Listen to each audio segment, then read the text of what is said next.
പ്രണാമം. നമുക്ക് ശ്രീ വാൽമീകി രാമായണത്തിലേക്ക് തന്നെ മടങ്ങാം. മാനവേന്ദ്ര സുധനായ മഹാത്മാ ഭരതൻ സൈന്യനിവാഹത്തെ വിദൂരത്തിൽ നിർത്തി വാഹനത്തിൽ നിന്നിറങ്ങി കാൽനടയായി തന്നെ അച്ഛൻ്റെ വാക്ക് സംരക്ഷിക്കുവാൻ അരണ്യത്തിൽ വസിക്കുന്ന അഗ്രജന്റെ സമീപത്തിലേക്ക് പോകുവാൻ നിശ്ചയിച്ചു. വൻപട വിനയത്തോടെ കൽപ്പനയനുസരിച്ച് നിൽക്കുന്നത് കണ്ട ഭരതൻ അനുജനോട്, ശത്രുഘ്നന, അതിവേഗത്തിൽ ഈ കാട്ടിലെല്ലാം നടന്ന് അന്വേഷിക്കൂ. വേടന്മാരും സഹായത്തിന് ആൾക്കാരും വേണ്ടത്ര കൂട്ടിക്കൊള്ളൂ. കാനനാന്തർഭാഗത്തിൽ വേഗം സഞ്ചരിക്കുവാൻ കഴിവുള്ള നിഷാദരാജ ഗുഹൻ ഉത്തമായുധങ്ങൾ വഹിച്ച കൂട്ടുകാരുമൊത്ത് നോക്കട്ടെ. അമാത്യന്മാരും നാഗരികന്മാരും ഗുരുവര്യന്മാരും വിപ്രശ്രേഷ്ഠന്മാരുമൊത്ത് ഞാനും കാൽനടയായി തിരയുകയാണ്. കാകുൽസ്ഥ വംശരത്നം ഇവിടെ അടുത്താണ് വസിക്കുന്നത്. കുമാര, സത്യസ്വരൂപിയായ ജ്യേഷ്ഠനെയും അമേയ കരുത്താർന്ന ലക്ഷ്മണനെയും സ്ത്രീയെല്ലാമൊത്ത ജ്യേഷ്ഠത്തെയും കാണുന്നതുവരെ എനിക്ക് ശാന്തിയില്ല. താമരപ്പൂവിതൾ പോലെ ദീർഘ നയനങ്ങളോടുകൂടിയ ജ്യേഷ്ഠൻ്റെ ചന്ദ്ര സുന്ദരവദനം ദർശിക്കുന്നതുവരെ എനിക്ക് യാതൊരു സമാധാനവുമില്ല. ചക്രവർത്തി ലക്ഷണങ്ങളെല്ലാമൊത്ത അഗ്രജൻ്റെ തൃപ്പാദ പത്മങ്ങൾ ശിരസിൽ അണിയുന്നതുവരെ എനിക്ക് സമാധാനമില്ല.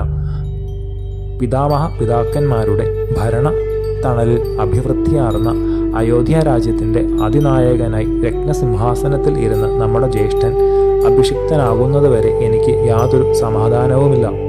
ശത്രുഘ്നനാണ്, ലക്ഷ്മണനാണ് എല്ലാ തരത്തിലും പുണ്യവാൻ. ജ്യേഷ്ഠൻ്റെ മുഖാരവിന്ദത്തെ എന്നുമെന്നും സർവദാ കാണുവാൻ സാധിക്കുന്നുണ്ടല്ലോ. മഹാറാണി സീതാദേവി ധന്യധന്യകളായ സ്ത്രീകളിൽ വെച്ച് അഗ്രഗണ്യാണ്.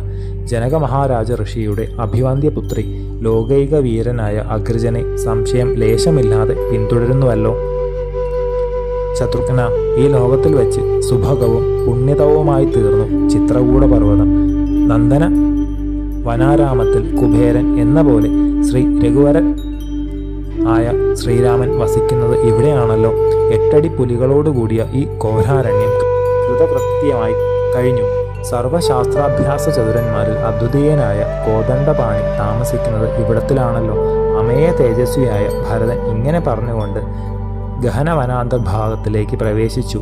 ഗിരിസാനുക്കളിൽ പൂത്തും തളർത്തും നിൽക്കുന്ന വൻമരങ്ങളുടെ ഇടയിൽ കൂടി വാഗ്മി കൂടിയായ ആ പുരുഷ പുങ്കവൻ അനുജനോടൊന്നിച്ച് പുഷ്പാലംകൃതമായി നിൽക്കുന്ന ഒരു സാലവൃക്ഷ ചുവട്ടിൽ എത്തിച്ചേർന്നു. അടുത്തു കാണുന്ന ആശ്രമത്തിൽ നിന്ന് ഉയരുന്ന ധൂമപടലം അമൃതസേചനം പോലെ അവരുടെ നയനങ്ങളെ സേചനം ചെയ്തു, ഹൃദയത്തെ ശീതളമാക്കി.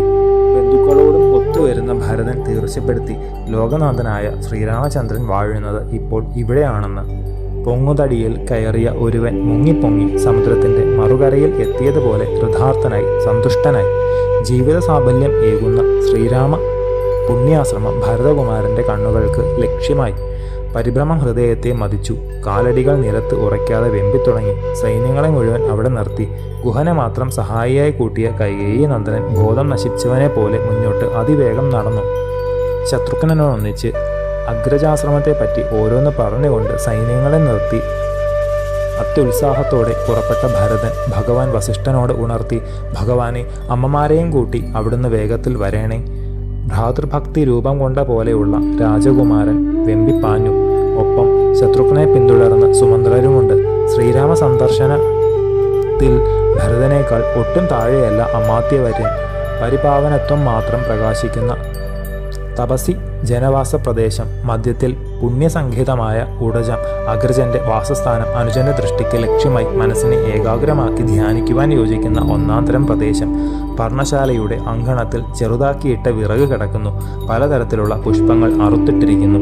അനുജനോടുകൂടി വാണരുളുന്ന മഹാപ്രഭുവിൻ്റെ ആശ്രമത്തിലേക്ക് പോകുവാനുള്ള വഴി അടയാളങ്ങൾ ഭരതൻ ശ്രദ്ധിച്ചു. വൃക്ഷക്കൊമ്പുകളിൽ ഉണക്കാൻ ഇട്ടിരിക്കുന്ന ചീവരങ്ങൾ, വഴിയുടെ ഇരുഭാഗങ്ങളിലും ഇടയ്ക്കിടയ്ക്ക് മുറിച്ചുകെട്ടിയ ഗർഭപുല്ലുകൾ, അധാതിടങ്ങളിൽ ഉണക്കുവാൻ പരത്തിയിട്ടിരിക്കുന്ന ചാണകവരടികൾ. ആനന്ദ നിമഗ്നനായ ഭരതൻ ഏകദേശം ഉന്മാദിയായി തീർന്നു. ശേഷം ചരിതം നമുക്ക് അടുത്ത ഭാഗത്തിലൂടെ കാണാം. ഗുരുപാദങ്ങളിൽ സാഷ്ടാംഗ പ്രണാമത്തോടെ നമസ്കാരം.